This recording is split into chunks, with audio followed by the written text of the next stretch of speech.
Hello, everyone. Welcome to a new episode of the Dissenter. I'm your host, as always, Ricardo Lopes, and today I'm joined by Dr. Michael Hudson. He is a return guest, and today we're talking about his book, Temples of Enterprise, Creating Economic Order in the Bronze Age Near East. So, Dr. Hudson, welcome back to the show. It's always a pleasure to talk with you. Thanks for having me, Ricardo.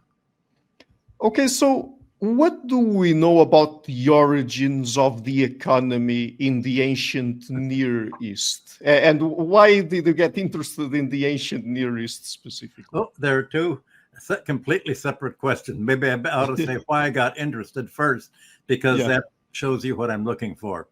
Okay. Before I began to read about the ancient Near East around 1980, I'd worked for 20 years in financial analysis of debt. And I'd been warning that the debts of third world countries, the global south, couldn't be paid. And then I was tracing how the debt trends of the United States economy and other economies in the end couldn't be paid. And it was obvious for me that there was going to have to be a debt write-down of global south debts, especially of Latin America. And in 1979, there was a UNITAR meeting. I was working for the United Nations Institute for Training and Research. And the meeting was basically on North-South relations. And I explained how there was no way that Latin America could pay its existing debts, and there was going to have to be a break in the chain of payments in a few years. Well, there was a riot, literally a riot at the meeting.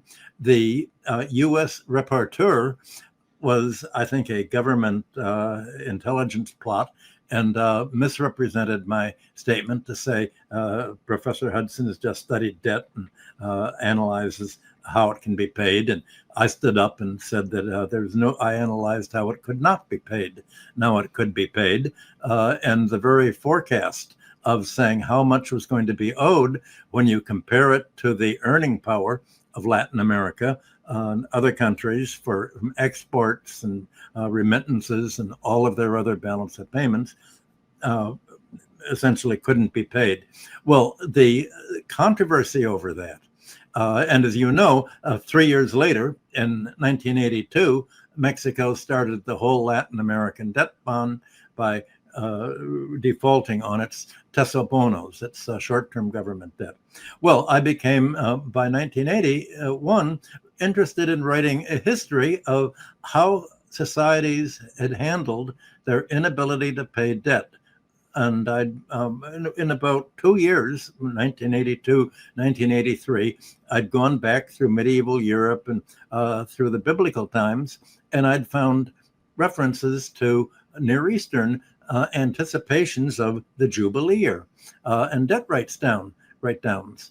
But I couldn't really find very much of this. So I took the sources that I could find from Hammurabi's debt cancellations and others. And a friend of mine who was a colleague at Harvard brought me up to Harvard, and they appointed me a fellow in Babylonian archaeology. So I spent, basically I changed positions changed my focus of studies from being an economist warning that debts couldn't be paid. And this was in the 1980s when there was no chance at all of people accepting this idea, to study archaeology and Assyriology. And finally, in 1994, we decided at Harvard to organize an economic history of the ancient Near East. That I found that the ancient Near East, Mesopotamia, Egypt, the other Bronze Age societies in the third and second and first millennium were so different from today's world that economists had avoided looking at antiquity because it seemed as if civilization couldn't possibly have started this way. This is not how Margaret Thatcher and Milton Friedman would have started civilization if they would have gone back and advised it is how to develop. And so we began to write a history of public-private relations, of land tenure, and most of all, money and debt. And so and that entailed, well, the origin of money was in cost accounting by the temples. And the role of money was not the way the Austrian right-wingers or the opponents of socialism had said, money is to settle barter. We found that money was basically used to pay debts, and that economists generally have not distinguished between credit and money. During the crop year in Mesopotamia, all the way from the 3rd millennium BC down to medieval Europe, cultivators would run into debt during the year for various expenses. In Babylonia, this included running up a bill at the alehouse for ale. It would include hiring priests to officiate at public ceremonies. Well, all these, this exchange on credit had basically had to be settled at one point of the year, at harvest time, when the crop was in and it was weighed out on the threshing floor. And that's when the debts were denominated in grain for the agrarian sector. Silver for the trade sector. And so money was for paying these debts. And the denominations of money were set in grain, essentially, we found, by the temples that had measured grain in terms of what they had to distribute to the labor force that was employed mainly weaving textiles that were consigned to private merchants to travel to Turkey, to what is now Persia, various countries, to obtain the metals and the stone that wasn't available in Mesopotamian soils. And at the time that I wrote, there was a general belief that, well, all of this is fictitious. Not only were the Judaic Jubilee year not ever really enacted, it was claimed, but all this Near Eastern debt cancellations couldn't possibly have occurred the way they occurred because there would have been a collapse. Well, basically, here's the problem that Mesopotamia and all the Near Eastern neighbors faced. As I said, the debts at the end of the year, you paid in money by measuring out the crops on the threshing floor. Well, what do you do when the crops failed? What do you do if there was a drought or a flood or a military disturbance? Well, at that time, you had a choice. And the modern solution would be, well, if a debt can't be paid, then the creditor gets to reduce, to take the property of the debtor and reduce him to debt bondage, as occurred in classical Greece and Rome, and end up taking the land in payment. That's the sanctity of private property, is the sanctity of the creditor to deprive debtors of their private property. This did not occur in Mesopotamia anywhere, or on a permanent basis. Obviously, if a debtor had run up a debt, very often to a member of the temple bureaucracy, he had to work it off. And that could be anywhere from giving him the crop to working on his land to harvest to outright bondage if the creditor would pledge his wife or his daughter as a house servant to the creditor. Well, this was not, if that would have happened on a very large scale, society couldn't have taken off, because very soon what you saw at the end of the Roman Empire, where the whole economy was, population was turned into serfs and serfdom, that would have stifled the development right there, because in the 3rd millennium second millennium, the scarce factor of production in antiquity was labor. There was plenty of land. The problem is, how do you irrigate it? How do you divide it and allocate it? How do you give cities? So this led me, you asked me what got me interested into it. What got me interested was why debts were canceled. And that led me to say, well, how did debts develop, and who canceled the debts, and how was society organized so that when you canceled debts, it was resilient and grew instead of collapsing? That's the big picture. Well, the rulers, every ruler of Hammurabi's dynasty, we found out, the Sumerian rulers before him, and the other Near Eastern rulers elsewhere in the Near East, all the way down to Egypt, periodically canceled debts. When a new ruler took the throne, they would restore order, and they wanted to begin their rule with an economy in good order. So they would annul all of the debts that had been accumulated. They'd free the debt bond servants that had been reduced to bondage. They'd return any land that had been forfeited. This survived not only in the Judaic Jubilee year of Leviticus 25, but also in Europe into all of the modern times, when kings of Poland or Central European countries would take the kingship. They'd often free the prisoners, especially because prisoners were put in by the preceding king, and that would be, I'm going to rule in peace. Let's all be one happy community. Well, the reason that Babylonian and Sumerian and other Near Eastern rulers canceled the debts was, if they didn't, the population would have run away. Flight was a big element of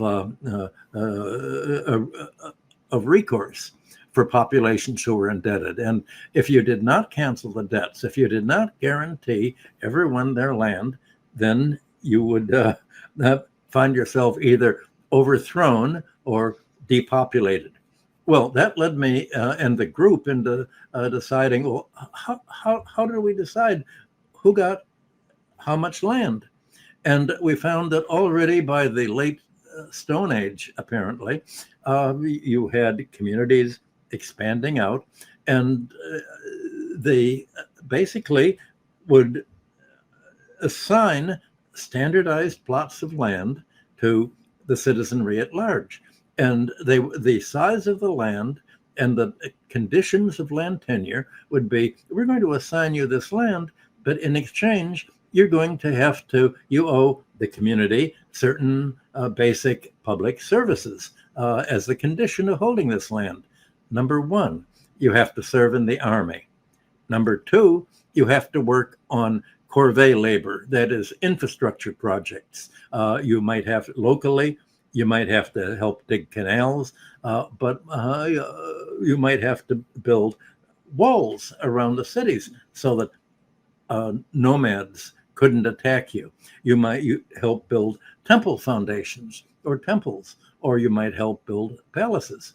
We have the inscriptions that are buried in walls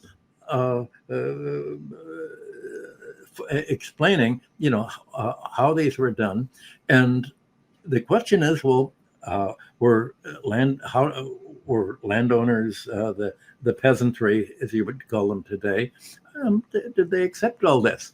Well, we found out largely from Egyptian records, from building the pyramids and other records, that these infrastructure projects, you have many cylinder seals in Babylonia and Sumer about rulers carrying big baskets of dirt on their head for excavating projects, and you have whole masses of citizens carrying things on their heads. It was hard work doing construction labor. Nobody likes doing it today.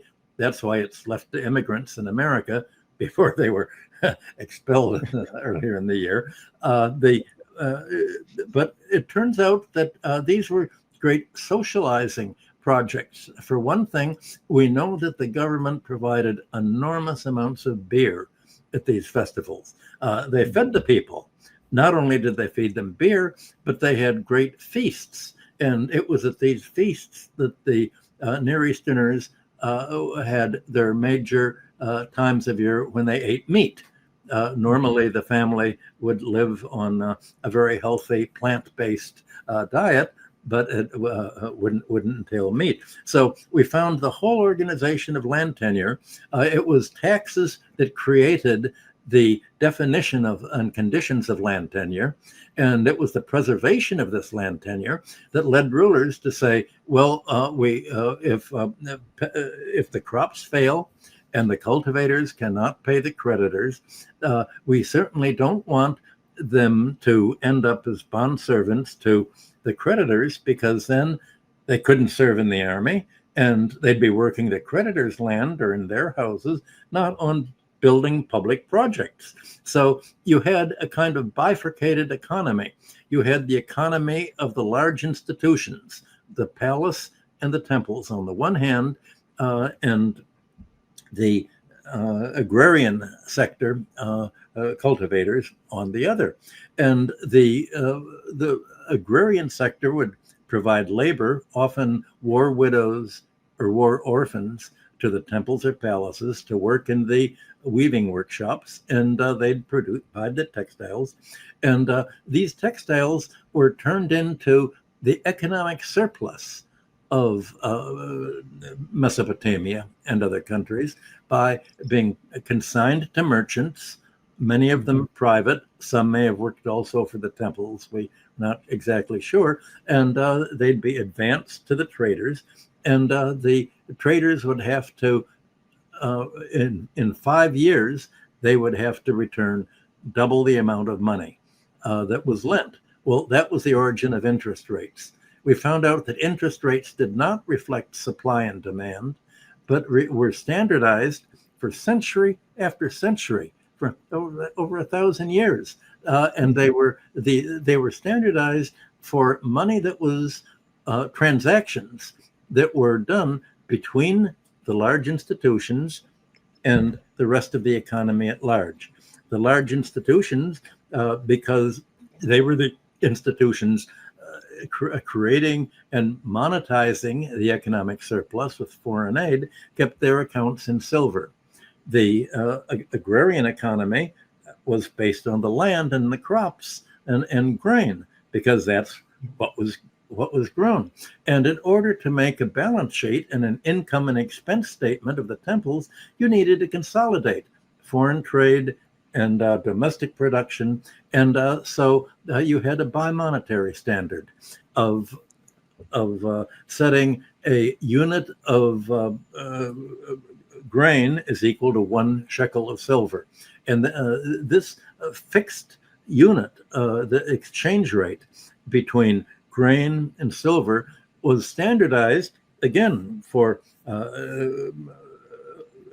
certainly the duration of a king's reign and pretty much over time, but it only related to transactions between the economy at large and the large institutions. In other words, what gave money its value was its acceptance by the government, by the palace, the palatial economy, for payment of either taxes or debts or transactions with it, just like modern monetary theory explains. And that we created this picture of an economy. You couldn't call it a democracy because nobody voted for the ruler. You couldn't call it an oligarchy because the object of rulers was to prevent a creditor oligarchy from evolving as developed in Greece and Rome in classical times. Maybe you could call it agrarian socialism. Nobody's figured out an acceptable term for it. But at any rate, we created, rewrote the, I shouldn't say rewrote, we wrote the first economic history of the ancient Near East in the 5 colloquium volumes that I edited between 1994 and I think 2008. And the Temples of Enterprise book that led you to have this discussion are the collected articles that I wrote on this during these years, explaining how interest rates originated, why they differed from from Mesopotamia to Greece and Rome, how land was distributed, how money was used to settle credit balances, why the temples created money instead of private individual merchants creating their own pieces of silver for exchange. Well, that's my answer to the question. And when you ask, why did you do something? It's like a lawyer is told in court, never ask why, because it means that the person, the witness, can say whatever they want, and the judge can't overrule it and say, well, you asked him that. We won't exclude that. So you asked me. Maybe if you ask more specific questions on the big picture that I described, we can get more specific. Yes, of course, we're going to break down many of the things you said there. Let me ask you specifically about the origins of money, because I think that's a very interesting topic also to explore here, because we very commonly hear from this sort of anti-government mythology, people who have a take on the origins of money based on barter, without that or public institutions playing a significant role. What do you make of that kind of take? Wait, what do I make of the Austrian theory? Yes. The whole idea of the Austrian theory was to fight. It was developed in the late 19th century by Menger.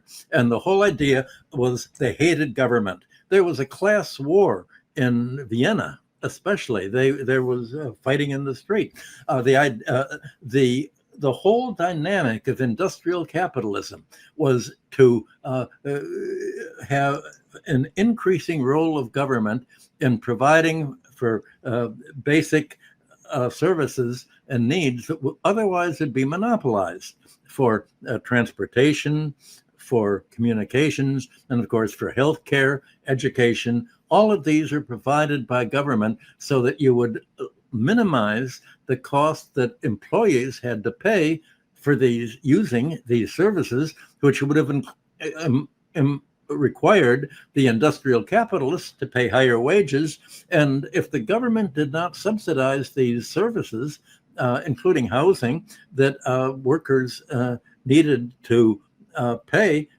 in order to live, then these industrialists could not afford to compete with those of other countries that had a capitalism evolving into socialism.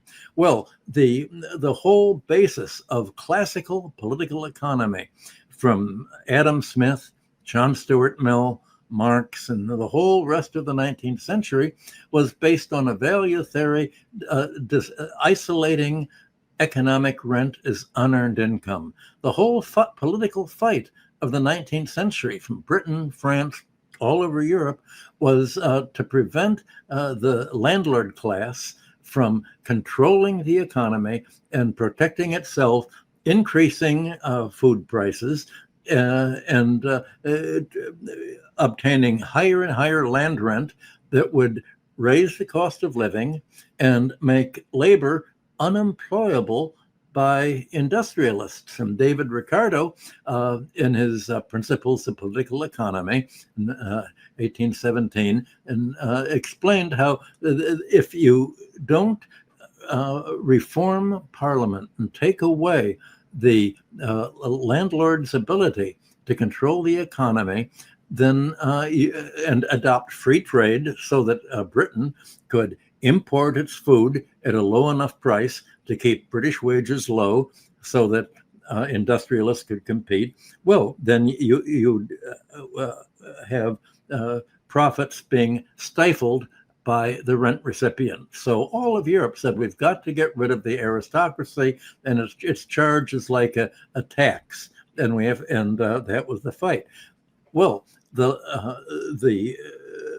not only the landlords fought back, but there were monopolies that were created under feudalism, largely by the financial class of bankers that helped kings create monopolies of foreign trade and other basic privileges, special privileges that would give them the income to pay the war debts that they ran up. Well, the Austrians wanted to protect the monopolies, to protect the landowners, and especially to protect the bankers. They wanted to protect every form of economic rent that Adam Smith and the classical economists opposed: the land rent, monopoly rent, and interest charges. And so they tried to create a narrative that denied and erased the entire economic origins of civilization. They said government can only be negative. Government and public institutions, palaces, temples, have no productive role to play. And in fact, from the very beginning, economics took off purely by merchants and private enterprise, by greedy people that wanted to make money by exploiting other people. And fortunately, they were able to exploit other people and amass huge fortunes. And that's what's helped civilization grow. This was the Austrian attack on civilization. And that attack, that in America, you had exactly the same anti-classical reaction by J.B. Clark here. In my economic books, I've described this. In various books, Killing the Host especially. Well, the rentiers, the landlords and bankers fought back, and they subsidized universities, and they actually have erased the entire economic theory of the free market economists of the 19th century. That's not in the United States. There's no longer the history of economic thought being taught in the standard economic curriculum, and there's no economic history being taught. At least when I went to school in the 1960s for my PhD in economics, there were courses like this. They've all been replaced simply by mathematics courses or by everything except economic history, because according to the economic model, civilization could not have taken off. It could not have originated. Civilization would have been impossible unless it followed today's rules that very quickly would have stifled its growth immediately. It would have turned into the decline of the Roman Empire in the first 50 years of its existence, basically. And so basically, I stopped having much interest in today's economic orthodoxy because I became an economic historian and archaeologist and anthropologist. All of the anthropology studies show that surviving small local communities have not tried to encourage wealth accumulation, because if you're a low surplus economy, like the Stone Age and the Bronze Age were, you cannot afford large fortunes from being accumulated except at the expense of other people. And if they're accumulated at the expense of society as a whole, then the emerging oligarchy, the wealthy class, the 1% obtaining these fortunes, would have prevented the economy from taking off. And so the Bronze Age succeeded in doing something that modern democracies and Western civilization has not been able to do, and that is to prevent the development of an oligarchy, and specifically a financial and land-owning oligarchy, from impoverishing society and deindustrializing it and stifling economic growth to a halt.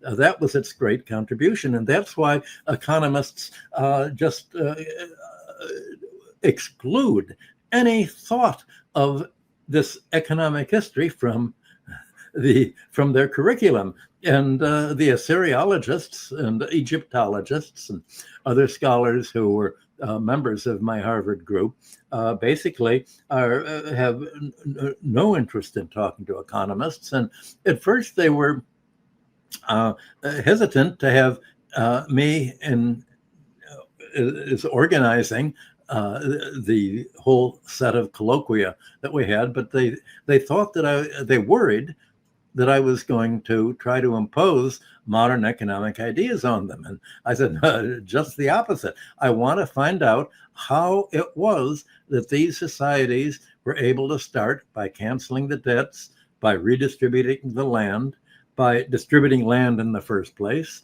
by creating a monetary system in which debts were denominated in the first place. And how did this whole structure develop? And what made Western civilization so different around the 8th century BC?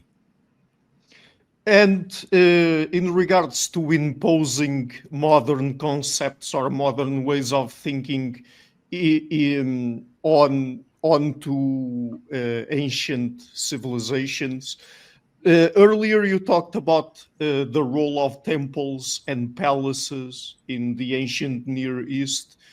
Were such institutions public? Does the private-public dichotomy work when talking about the institutions in the Bronze Age Near East?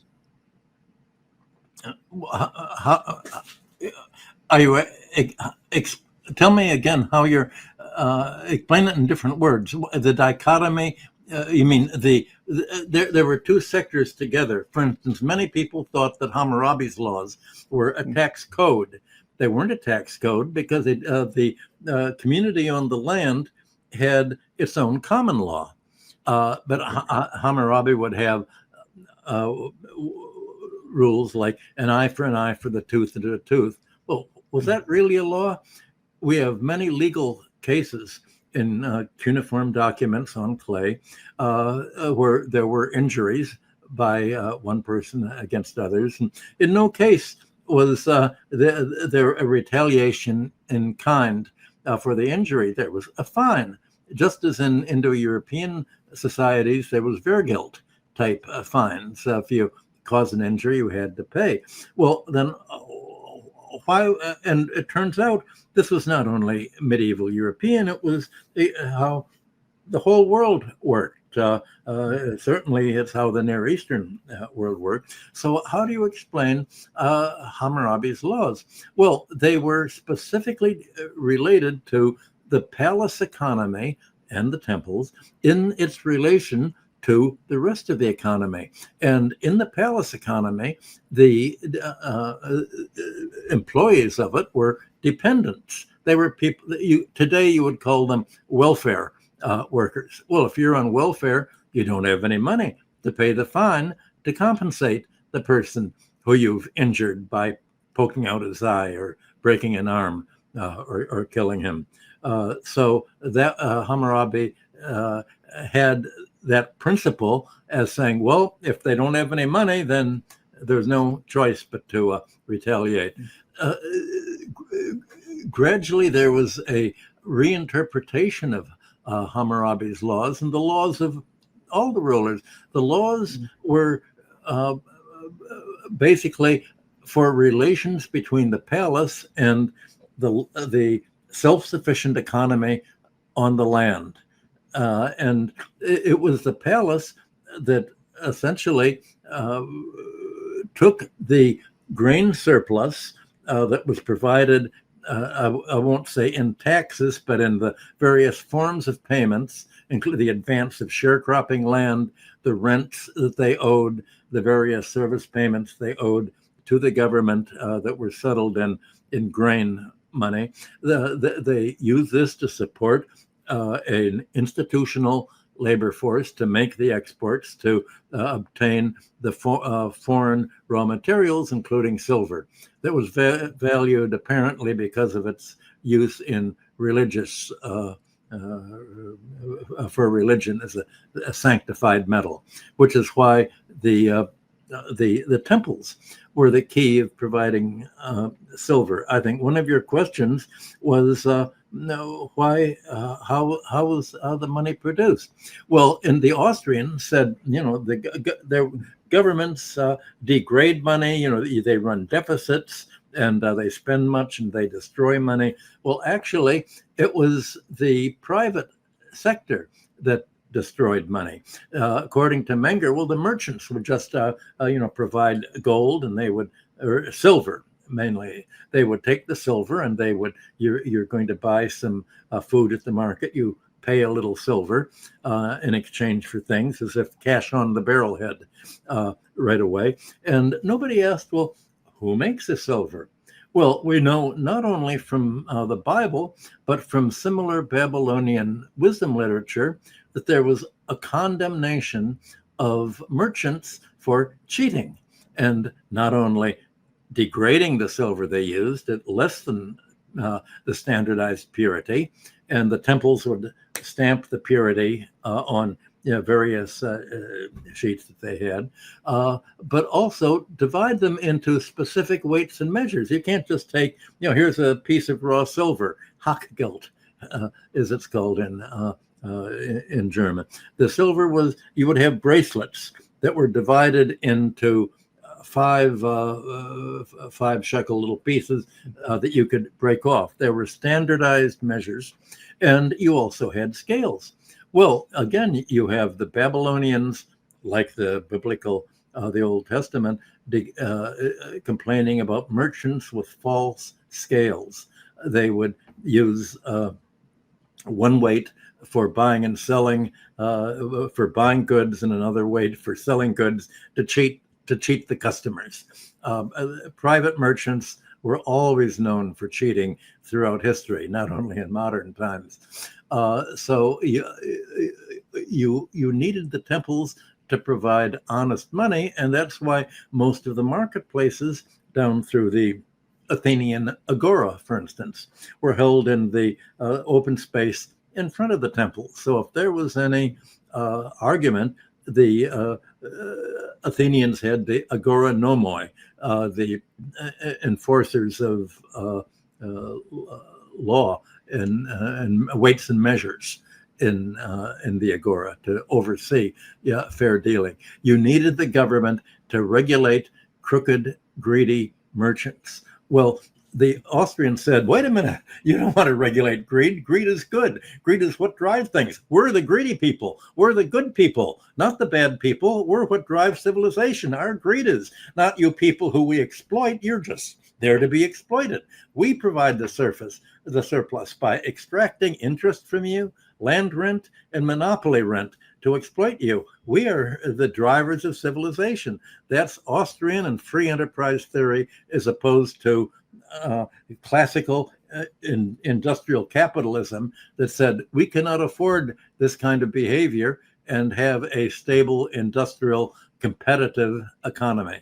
That's why industrial capitalism was, to the Austrians, evolving into socialism and had to be fought against, which is what you have today with the free enterprise boys and the libertarians deindustrializing the US and European economies. And regarding the Austrian school and the libertarians, has a free market ever existed? Well, the question is, trick question. What is a free market? To Adam Smith, John Stuart Mill, the entire classical value and rent theory century, a free market was a market free from economic rent. It was free from unearned income. Everyone was supposed to earn their income by playing a productive role. And that is why they wanted to end the special privileges of the landlord class, of the monopoly class, and ultimately the privilege of money and credit, money creation and credit allocation by the banks. So their kind of free market was free from parasitism, from unearned income.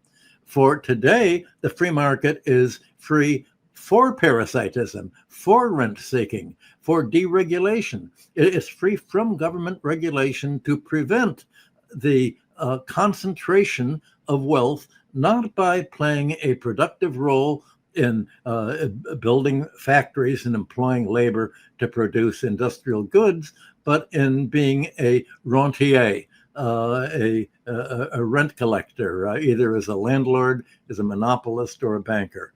So the whole concept of a free market has been turned upside down from how it originated in the classical economy. So when you say, was there a free market? Any market is structured. Any market has to have a structure and regulation, or it becomes anarchy, and there's not a real market anymore. It's just everybody do whatever you can, and it's a war of all against all. So, in regards to the ancient Near East, tell us about how urbanization occurred there. I mean, in the book, you go through how ritual centers developed as gathering places or trading venues, and how cities then emerged in the modern sense of the term. Tell us about that. Well, what at Harvard, I worked very closely with Alex Marshak, the great Ice Age archaeologist who wrote The Roots of Civilization.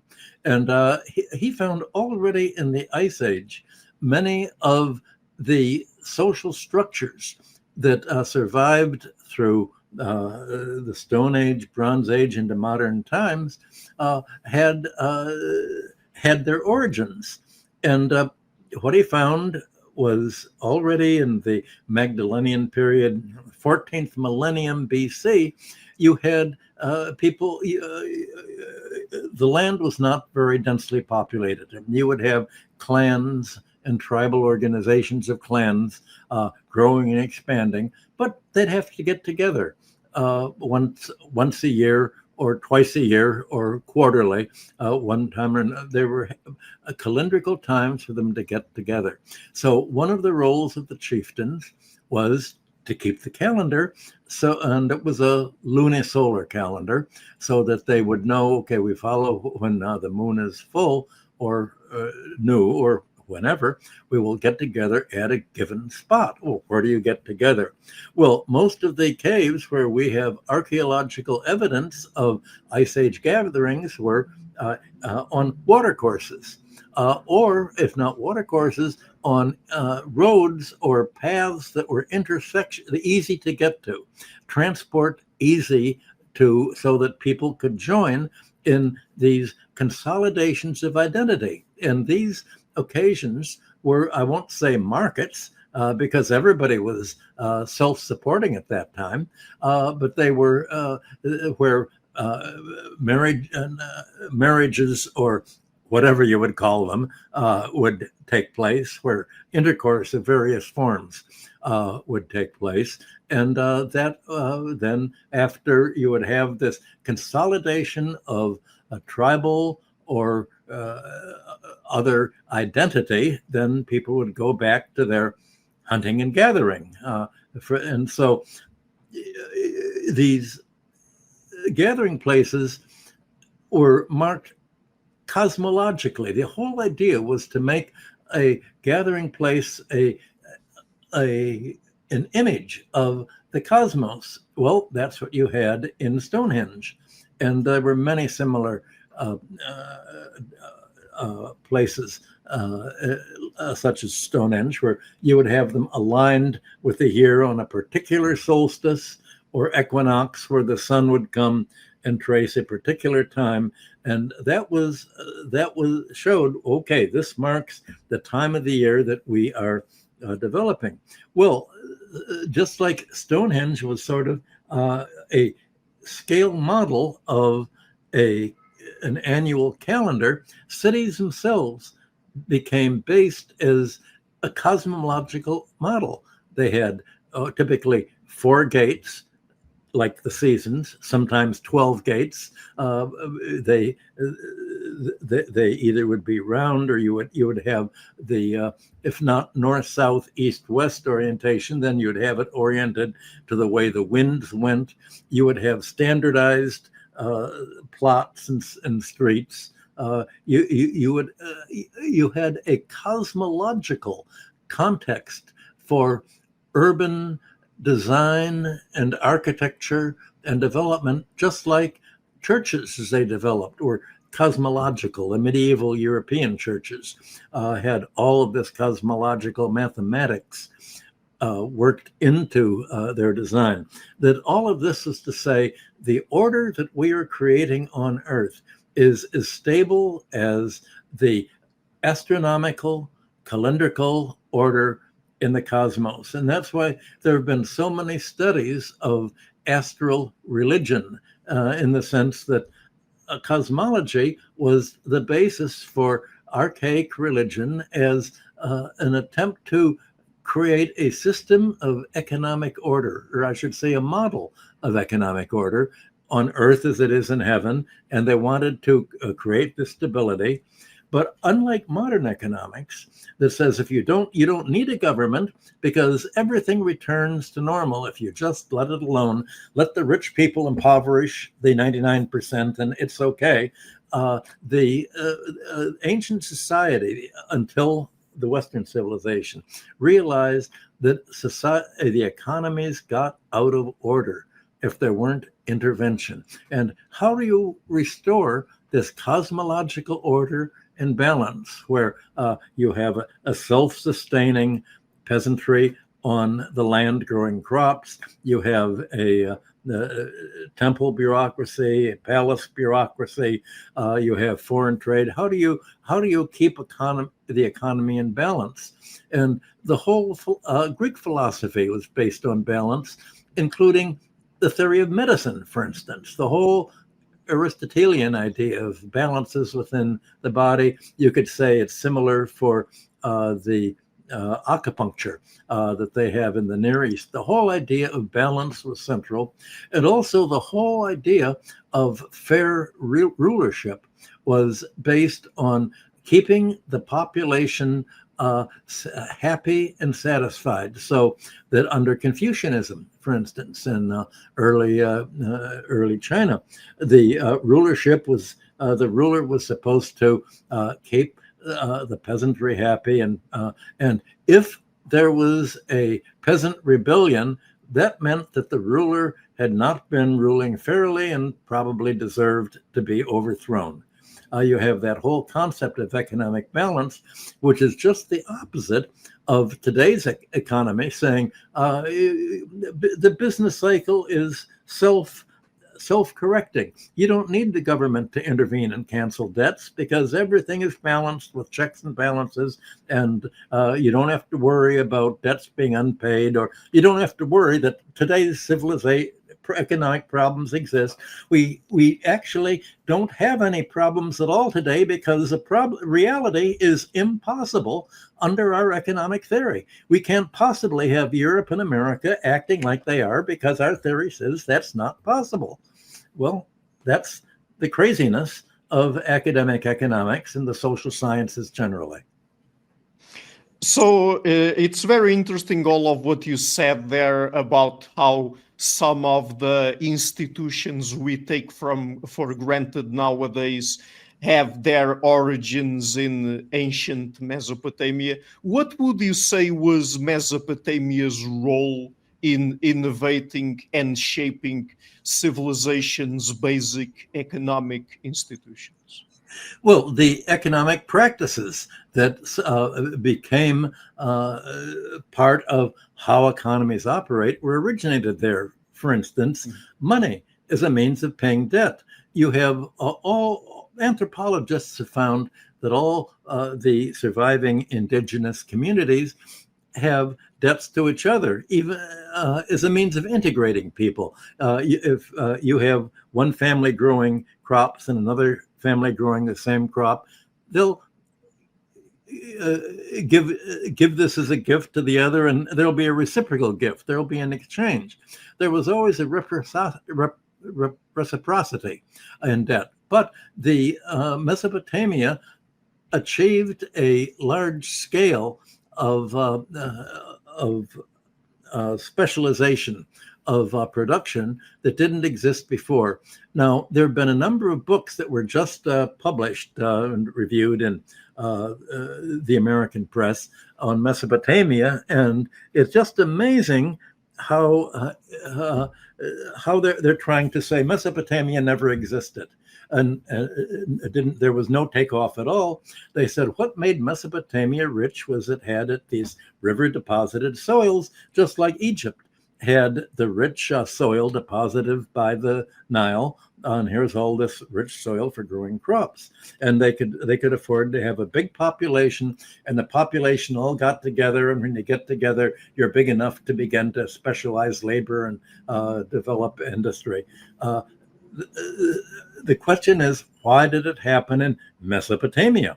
Well, that's because these rich soils didn't have metal or stone, or even very hardwood trees, maybe palm trees or soft trees. So that forced them to trade, well, with other countries outside of Mesopotamia, with people who weren't Mesopotamians, like people from the Indus Valley, or what is now modern Turkey, Anatolia. How are they going to do this? Well, there are some signs that in the 4th millennium BC, the largest Sumerian city of Uruk did try to make outposts in what is now modern Turkey, and they were walled cities. And presumably you have a wall because you don't want to be attacked, but all these outposts disappeared from the archaeological record pretty quickly.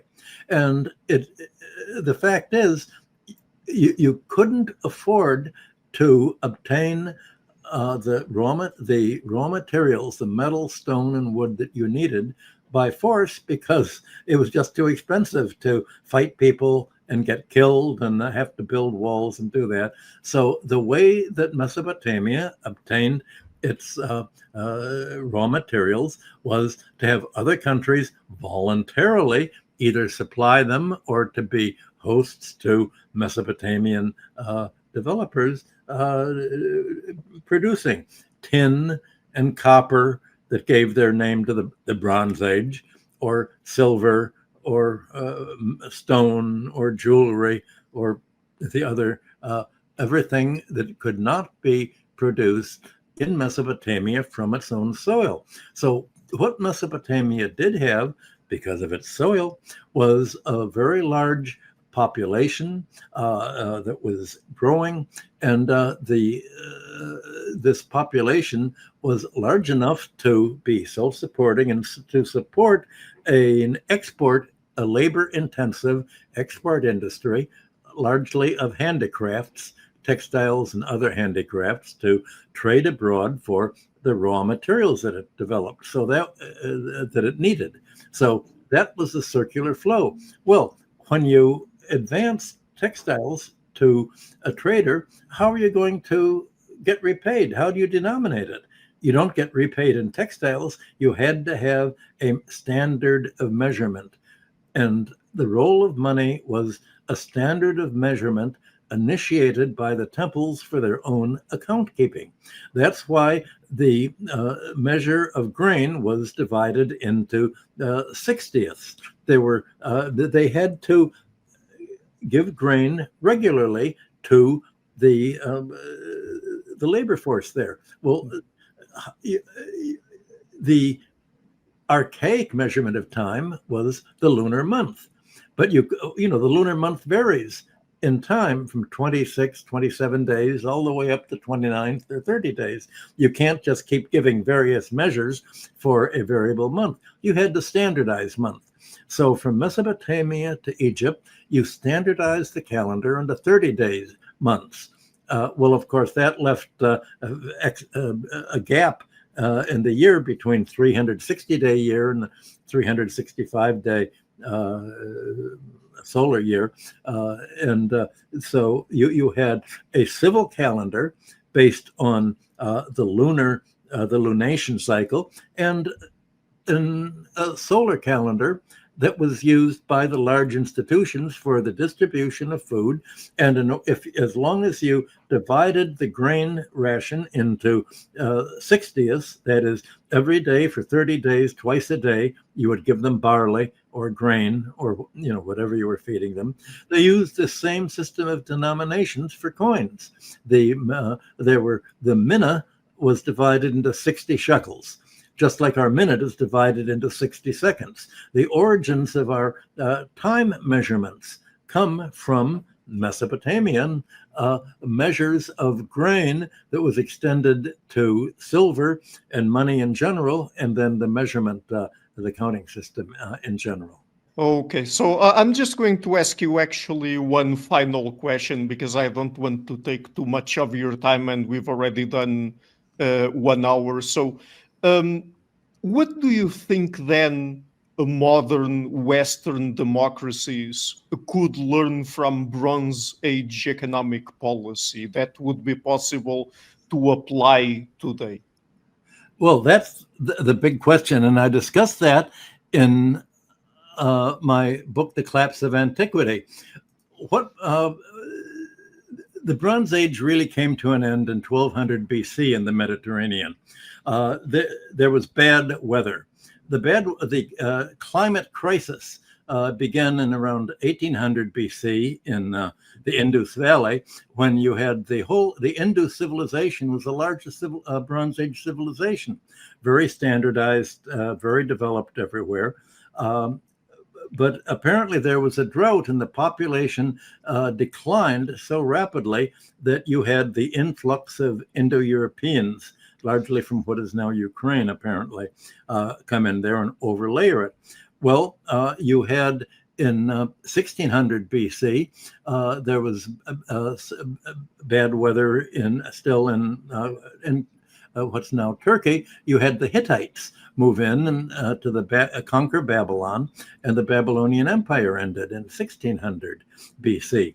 Well, you had a survival of the palatial economy using syllabic writing in Greece, in the Mycenaean economy with different Greek cities and palaces. But here too, there was apparently a drought. We know from the Ice Age, the ice way of cores that have been dug up, and from the trees and other archaeological evidence that there was really bad disturbance in the weather. You had populations set in motion that essentially it was I guess they call them intermediate periods. And you had the palatial economy fall apart, the syllabic writing fell apart, the palace control fell apart in Greece, for instance. And you had the local managers who were providing the tribute or the taxes to the palace, just sort of ending up in control of local areas. You had warlords between 1200 BC and about 800, 750 BC. You had just kind of anarchy that historians of that period call mafiosi states. You had very cruel, centralized chieftains holding the rest of the economy in bondage, largely through debt or through control of the land, and through the it was their kind of proto serfdom. Well, they achieved their ability to indebt populations because as you had the Phoenician and Syrian traders expanding into the Mediterranean around 800 BC to Greece, to Rome, they brought these practices of interest-bearing, charging interest, and other commercial practices, weights and measures, temple organizations, temples set up to act as chambers of commerce. They set them up throughout Greece and Italy, often on offshore islands, as they had done in the Bronze Age. And they brought these concepts of interest-bearing debt to the Indo-European speaking West. There had been no indication of interest at all being charged by Western economies before this. So the chieftains were the people who would advance land in exchange for interest and rent. And you had all of these economic practices that had been developed in the ancient Near East, adopted, but what you didn't have was this institution of divine kingship, or you didn't have a central ruler to prevent an oligarchy from developing and impoverishing society. And that's the characteristic of Western civilization. From the very beginning in classical Greece and Rome, there was no authority to prevent the emergence of an oligarchy using its wealth to impoverishing the population at large. So that what you had in Greece, and also apparently in the Italian cities, but certainly in Greece, you had members of the ruling clans say, this isn't fair.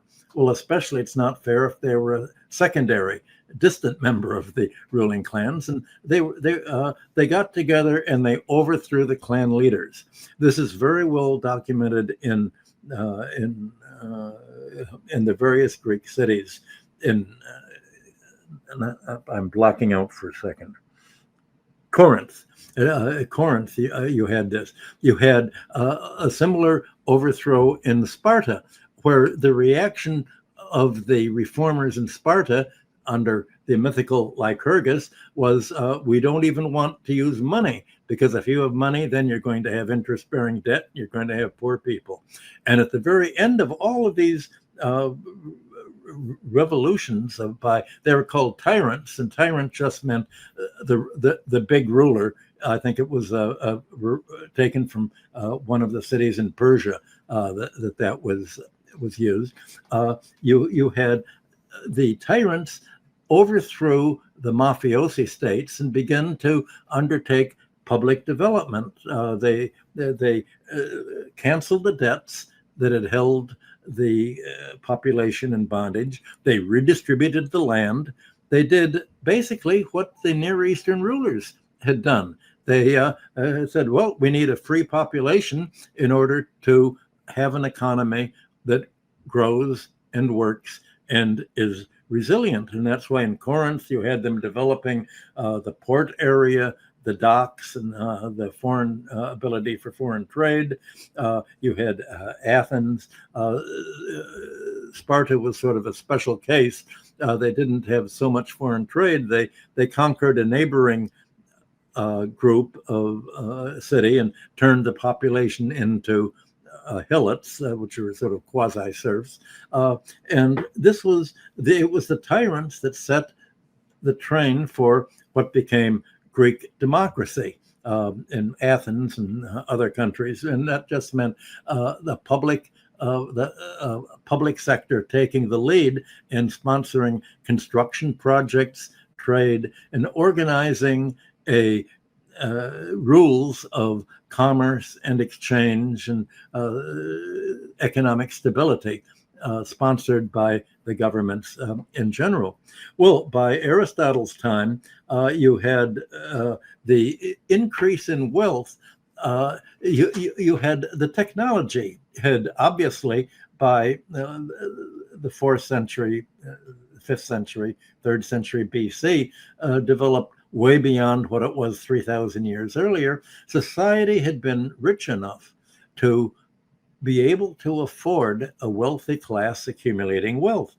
And not only Aristotle, but Greek philosophers, Socrates, the Greek religion, the Delos and Delphi, all described the phenomenon of wealth addiction.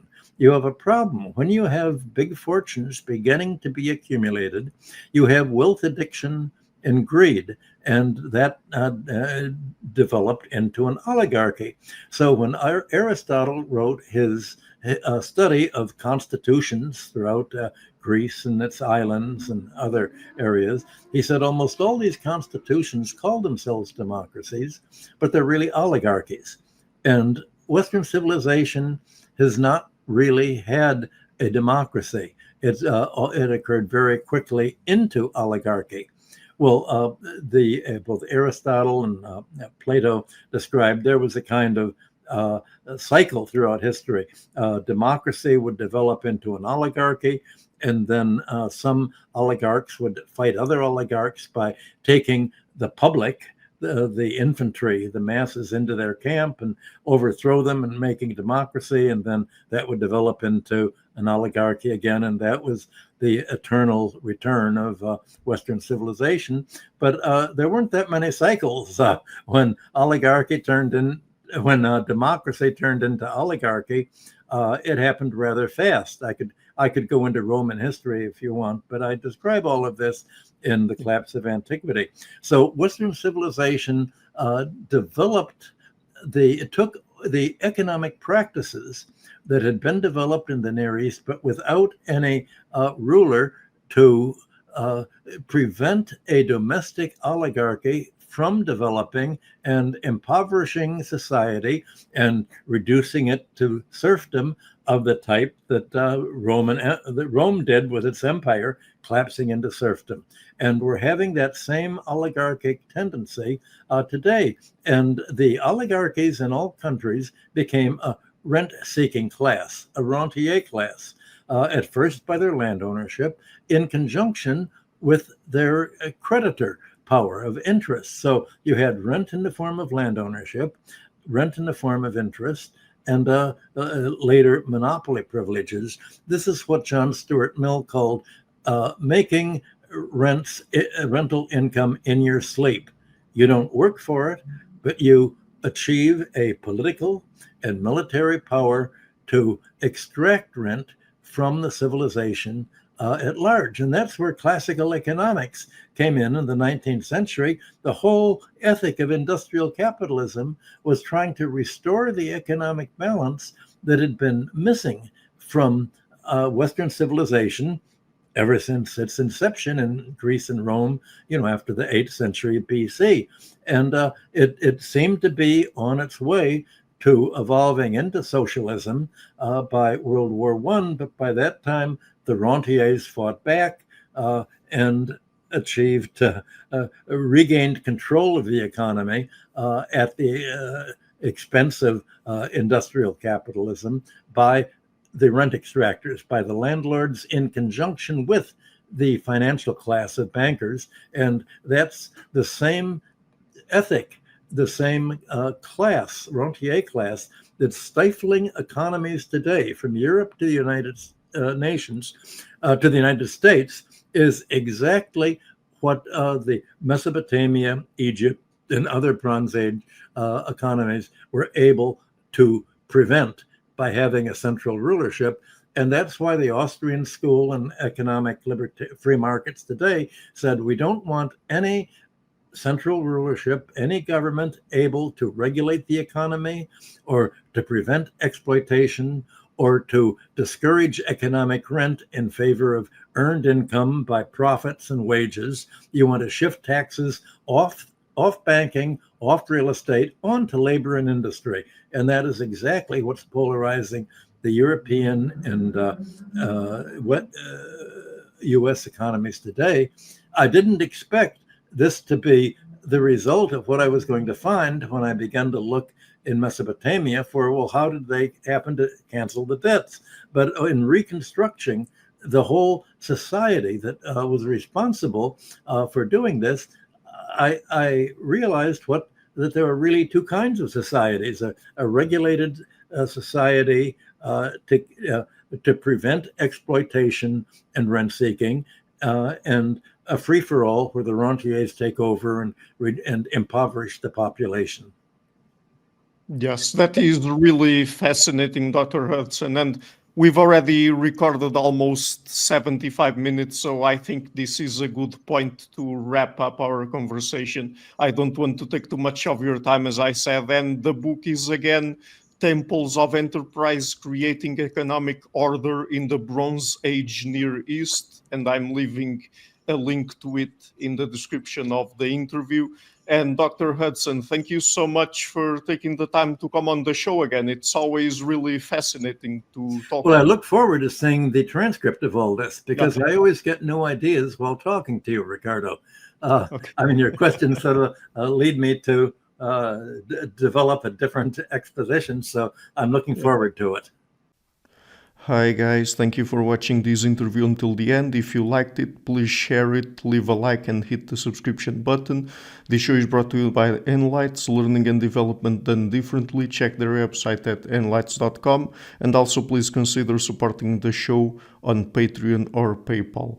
I would also like to give a huge thank you to my main patrons and PayPal supporters: Per Larsen, Jerry Mullerens, Frederick Sunda, Bernardo Seixas, Olaf Alex, Adam Kessel, Matthew Whittingford, Arno Wolf, Tim Hollis, Eric Alenia, John Connors, Philip Forrest Connolly, Dan Demetri, Robert Windiger, Rui Inácio, Zup, Marco Neves, Colin Holbrook, Phil Kavanagh, Michael Stormir, Samuel André, Francis Ford, Tiago Nunes, Fergal Cossen, Hal Herzog, Nuno Machado, Jonathan Labyrinth, João Linhares, Stantantia, Samuel Correia, Eric Hines, Mark Smith, João Eira, Tom Hummel, Sardus France, David Sloan Wilson, Yacila Dez Araújo, Romain Roach, Diego Londonho Correia, Yannick Punter, Dana Rusmani, Charlotte Bliss, Nicole Barbaro, Adam Hunt, Pavlo Stasevski, Nelek Bach, Guy Madison, Gary G. Alman, Sam Afzal, Adrian Yeager, Paul Tolentino, João Barbosa, Julian Price, Edward Hall, Edin Bronner, Douglas Fry, Franca Bortolotti, Gabriel Ponce Cortez, Ursula Litsky, Scott, Zachary Fish, Tim Duffy, Sonny Smith, John Wiseman, Daniel Friedman, William Buckner, Paul George Arnaud, Luke Loaki, Georgios Theophanos, Chris Williamson, Peter Wolozin, David Williams, Diogo Costa, Anton Erickson, Charles Murray, Alex Shaw, Maury Martinez, Coralie Chevalier, Bangalore Atheists, Larry Dealey Jr., Old Erringbon, Sterry, Michael Bailey, Dan Sperber, Robert Grassi, Igor N., Jeff McMahon, Jake Zool, Barnabas Radix, Mark Campbell, Thomas Dovner, Luke Nissen, Chris Story, Kimberly Johnson, Benjamin Galbert, Jessica Nowicki, Linda Brandon, Nicholas Carlson, Ismail Benzliman, George Coriatis, Valentin Steinman, Per Crowley, Kate Van Goller, Alexander Hubbard, Liam Dunaway, BR, Masood Ali Mohammadi, Perpendicular, Jonas Hertner, Ursula Goodenough, Gregory Hastings, David Pinsoff, Sean Nelson, Mike Lavigne, and Dios Necht. A special thanks to my producers, Isar Webb, Jim Frank, Lucas Stafiniak, Tom Vanagdam, Bernard Ugni, Curtis Dixon, Benedict Mueller, Thomas Trumbull, Catherine and Patrick Tobin, John Carlo Montenegro, Alnick Ortiz, and Nick Golden, and to my executive producers, Matthew Lavender, Sergio Quadriano, Bogdan Kanivets, and Rosie. Thank you for all.